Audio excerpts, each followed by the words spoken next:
Hello friend, नमस्कार। मैं उम्मीद आप सभी का स्वागत करता हूं। अगर आप रेलवे ग्रुप डी की तैयारी कर रहे हैं तो ये वीडियो आपके लिए बहुत ज़्यादा महत्वपूर्ण होने वाली है, क्योंकि इस वीडियो में आपको देने वाला हूं महत्वपूर्ण जानकारियां। और जानकारी क्या है? वो है जानकारी क्यों हुआ ग्रुप डी भर्ती पर कोर्ट केस। क्या railway group D exam postpone होगा और एनटीपीसी की तरह हाई नहीं जाएगी कट ऑफ? इसका क्या कारण है? सभी छात्रों क्या गलती कर रहे हैं जो कि उन छात्रों को ये गलती नहीं करनी चाहिए।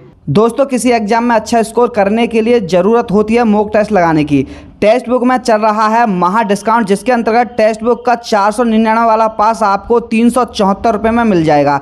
यहाँ बाई करते समय कूपन कोड में GQUTWN टाइप करते हो तो तुरंत ही आपको 125 रुपये का ऑफ मिल जाएगा और 499 वाला पास आपको 374 रुपये में 1 साल की वैलिडिटी के साथ में मिल जाएगा। यहाँ 550 से भी ज़्यादा गवर्नमेंट एग्जाम जैसे SSC, NTPC, psycho test, bank, state exam आदि के 43,000 से भी ज़्यादा मॉक टेस्ट अवेलेबल हैं। अभी 13 लाख से ज़्यादा स्टूडेंट इसे यूज कर रहे हैं और बहुत से स्टूडेंट इसे यूज कर चुके हैं। लिंक डिस्क्रिप्शन में है, वहां से परचेज कर सकते हैं। तो देखिए, सबसे पहले मैं आपको बता दूं कि जो कोर्ट केस पड़ा है ग्रुप डी की भर्ती पर, वो क्यों पड़ा है और किसने डाला है। देखिए, ये देखिए डायरी नंबर यानी कि जो केस नंबर है 4448 यानी कि 4448 ये केस नंबर है। आप चाहें तो चेक भी कर सकते हैं वेबसाइट पर। अंकित यादव वर्सेस रेल भवन यानी कि जो अंकित यादव हैं, इन्होंने रेल भवन के खिलाफ ये कोर्ट केस क्या है, ये ओरिजिनल है और ये अभी पेंडिंग में है। देखिए, मैं आपको बता दूं इनकी बात, इन्होंने जो कोर्ट केस डाला है इनका उद्देश्य क्या है। देखिए, तो ये सारी इनकी डिटेल है कि इनके वकील कौन हैं और इन्होंने किसके खिलाफ केस डाला है, क्या इनकी फीस थी, तो ये इनकी सारी जानकारी है। लेकिन मेन चीज ये है कि आखिरकार इन्होंने कोर्ट केस क्यों डाला है और क्या इस कोर्ट केस की वजह से जो आपकी ग्रुप डी एग्जाम डेट है वो पोस्टपोन होगी, यानी कि आगे बढ़ेगी या नहीं बढ़ेगी। तो देखिए, इन्होंने जो कोर्ट केस डाला है, देखिए आप सभी को बताइए कि ग्रुप डी ने बाद में एक नोटिस जारी किया था और उन्होंने ये कहा था कि जो अप्रेंटिस वाले छात्र हैं उनका फिजिकल नहीं लिया जाएगा। तो अब ये जो है अंकित यादव, इन्होंने या तो पहले कर रखा है अप्रेंटिसशिप या बाद में क्या है, लेकिन इन्होंने ये फॉर्म फिलअप किया था जब इन्होंने उसमें ये अप्रेंटिस डाला नहीं था। ये मांग कर रहे हैं कि रेलवे हमें मॉडिफिकेशन लिंक दे जिससे कि मैं इस अप्रेंटिस फिलअप कर सकूं और मुझे फायदा मिल सके। देखिए, अगर ऐसे स्टूडेंट हैं, देखिए इन्होंने पहले गलती की नहीं की, गलती इनकी है ना कि रेलवे की गलती है। इन्होंने अगर पहले कर रखा था तो क्यों नहीं डाला था, तो रेलवे की गलती थोड़ी है ये। तो देखिए, ये जो 1-2 केस पड़ जाते हैं, तो देखिए इस केस में बिल्कुल भी दम नहीं है। तो इस केस की वजह से जो आपकी रेलवे भर्ती है वो पोस्टपोन नहीं होगी, तो बिल्कुल भी पोस्टपोन नहीं होगी। आप लोग घबराएं नहीं। आपका जो एग्जाम है ग्रुप डी का 17 अगस्त से ही होगा। अगर कोई भी ऐसा नोटिस आता है कि आपकी रेलवे की जो परीक्षा है स्थगित हो गई है, 17 अगस्त से नहीं होगी, तो वो ऑफिशियल ही वेबसाइट पे आएगा रेलवे की। किसी यूट्यूबर की बात में आकर के आप ये ना समझें कि आपकी जो एग्जाम है वो 17 अगस्त से अब नहीं होंगे। तो सबसे मेन चीज ये है कि अब आपको ऐसी बातों पर ध्यान नहीं देना चाहिए कि एग्जाम हट रहा है नहीं हट रहा है।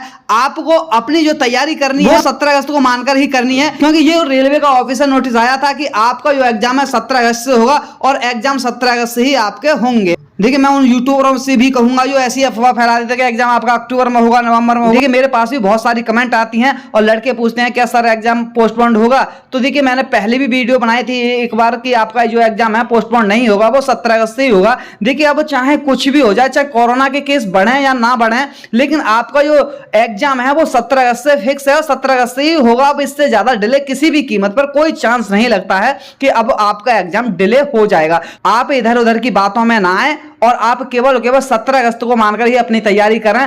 तो देखिए, एक सवाल और सबसे ज्यादा लड़कों के मन में डाउट है कि एनटीपीसी की तरह हाई जाएगा कट ऑफ। देखिए, जब से एनटीपीसी की कट ऑफ आई है, आपको पता है CVT 2 का जो एग्जाम हुआ था, थोड़ी कट ऑफ हाई देखने को मिली। वहां किसी किसी जोन में 80 के आसपास भी वहां कट ऑफ देखने को मिली। तो देखिए, मैं आपको बता दूं एनटीपीसी की तरह हाई कट ऑफ नहीं जाएगी। तो देखिए, आप इस सोच में भी रहेंगे कि 50 पे नंबर आ जाएगा, 45 पे नंबर आ जाएगा, तो इतनी लो भी कट ऑफ नहीं जाने वाली है। देखिए, जो कट ऑफ जाने वाली है मीडियम जाने वाली है, ना तो ज्यादा हाई जाने वाली है ना ही ज्यादा लो जाने वाली है। तो देखिए, अब जो अंतिम समय में आपको ये नहीं सोचना कि कट ऑफ कितनी जाएगी कितनी नहीं जाएगी, अब आपको बस अपनी तैयारी करनी है। देखिए, जो मैं आपको बता दूं एनटीपीसी से जो घबरा गए हैं छात्र, वो घबराए नहीं बिल्कुल। मैं आपको बता दूं कट ऑफ किसके आसपास रह सकता है। जितना मैं स्कोर आपको बता रहा हूं उससे कट ऑफ 1-2 नंबर इधर उधर हो सकते हैं, लेकिन ज्यादा इधर उधर नहीं होगी। और मैं जो कट ऑफ बताऊंगा आपको बिल्कुल ही फाइनल बताऊंगा। मैं ये नहीं बताऊंगा आपको कि ये फिजिकल के लिए कट ऑफ है। देखिए मैं फाइनल कट ऑफ बता रहा हूं। अगर आप जनरल से हैं, अगर जनरल से आप 68 से 70 क्वेश्चन अगर सही करके आते हैं तो ये समझिए कि आपका फाइनली सिलेक्शन हो जाएगा। 68 से 70 क्वेश्चन अगर आपके हैं तो फाइनल सिलेक्शन आपका हो जाएगा। वहीं आप ओबीसी के हैं तो ओबीसी से आपको 65 प्लस क्वेश्चन सही करते हैं तो आपका फाइनल सिलेक्शन हो जाएगा, ना कि पीटी के लिए। पीटी की कम पर जाएगी, लेकिन फाइनल के लिए आपका इतना स्कोर काफ़ी है।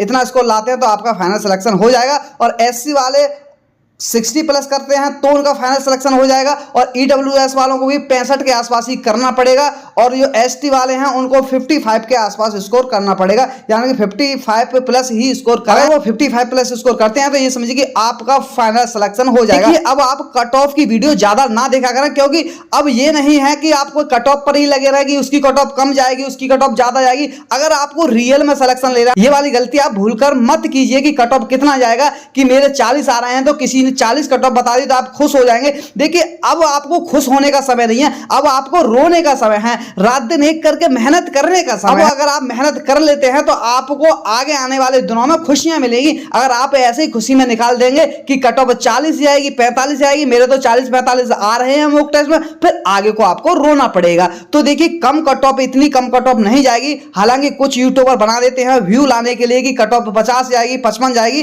लेकिन कट ऑफ है वो इतनी ही जाने वाले जितनी मैंने आपको बता दी है। तो आप अब कट ऑफ की वीडियो देखना बंद कर दीजिए, आप अपनी तैयारी कीजिए, रिवीजन कीजिए ज्यादा से ज्यादा। देखिए छात्र अभी जो है गलती कर रहे हैं, सिलेक्शन चाहिए तो आज से ही छोड़ दें। देखिए सबसे ज्यादा छात्र गलती क्या कर रहे हैं, देखिए छात्र क्या गलती कर रहे हैं। देखिए कोई चीज आपको नहीं मिल जाती है पढ़ने के लिए तो आप कहते हैं अरे ये चीज तो मैंने पढ़ी ही नहीं, ये चीज पढ़ लूं। फिर आप कहेंगे अरे ये बुक, ये इस बुक में से फंस सकता है, ये बुक से कुछ तो ना आते, ये वाली बुक ले आऊं।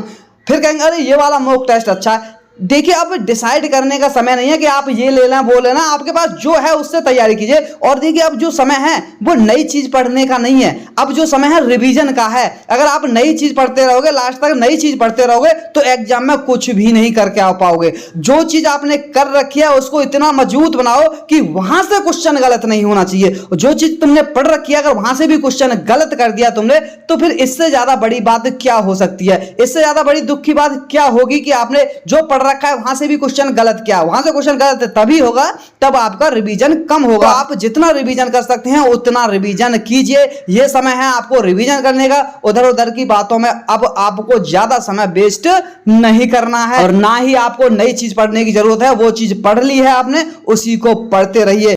और देखिए सबसे ज्यादा जरूरी क्या है, आपके अंदर कॉन्फिडेंट आना। देखिए जब आपके मॉक टेस्ट में कम नंबर आते हैं तो आपका कॉन्फिडेंस लो हो जाता है, फिर आप सोचते हैं कि यार मेरी नौकरी कैसे लगेगी, मेरे तो इतने कम नंबर आ रहे हैं। अगर किसी मॉक टेस्ट में 50,000 लड़कों ने टेस्ट दिया है और आपकी 25,000 या 30,000 में रैंक जाती है तो आप वहां डिमोटिवेट हो जाते हैं। तो देखिए आप मॉक टेस्ट दीजिए, टेस्ट को बस ये समझ के दीजिए कि मॉक टेस्ट से क्वेश्चन फंसेगा नहीं।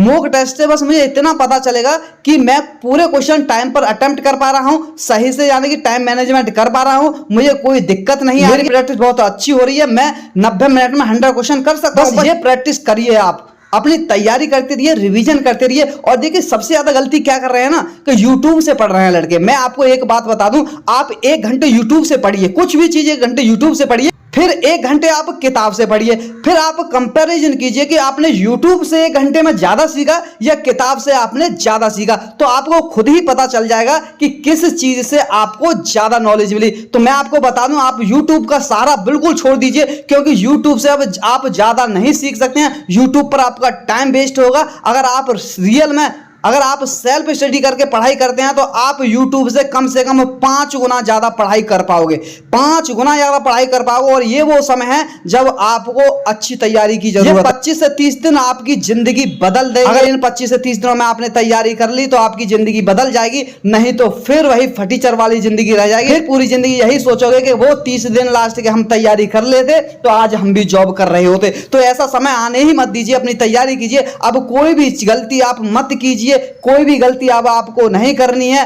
फेसबुक वगैरह ऐसी चीजों पर टाइम वेस्ट अब आपको बिल्कुल भी नहीं करना है, ना ही आपको नई बुक कोई भी परचेज करनी है। जो चीज है उससे ही तैयारी कीजिए और जो चीज कर रखी है उसको ऐसा बना लीजिए कि वहां से आपके कोई भी क्वेश्चन गलत ना हो। तो देखिए आप कोशिश ना कीजिए कि 100 में 100 पे ही सिलेक्शन होगा। देखिए होता क्या है कि लड़के सोचते हैं यार 100 में तो मेरे 70 आ रहे हैं, 65 आ रहे हैं, 100 कैसे लाऊंगा। 100 की ट्राई मत कीजिए, कोशिश कीजिए 70 75 आ रहे हैं, अच्छा उसी को मेंटेन करते रहिए कि 70 75 हर मॉक टेस्ट में आते रहे। अगर इतना आता रहेगा तो फिर आपका सिलेक्शन कोई रोकने वाला नहीं है। तो देखिए इस वीडियो में मैंने आपको सारी जानकारी दे दी है। देखिए जो आपको पता चलेगा कि आपका किस फेज में एग्जाम है, तो आपको अगस्त के फर्स्ट वीक में आपको पता चल जाएगा कि जो आपका एग्जाम है फर्स्ट फेज में है या नहीं है। तो देखिए इस वीडियो में बस इतना ही। अगर वीडियो अच्छा लगा हो तो वीडियो को लाइक शेयर जरूर करें और जो मेरे चैनल पर नए जुड़े चैनल को सब्सक्राइब जरूर करें। तो थैंक यू, धन्यवाद, जय हिंद, जय भारत।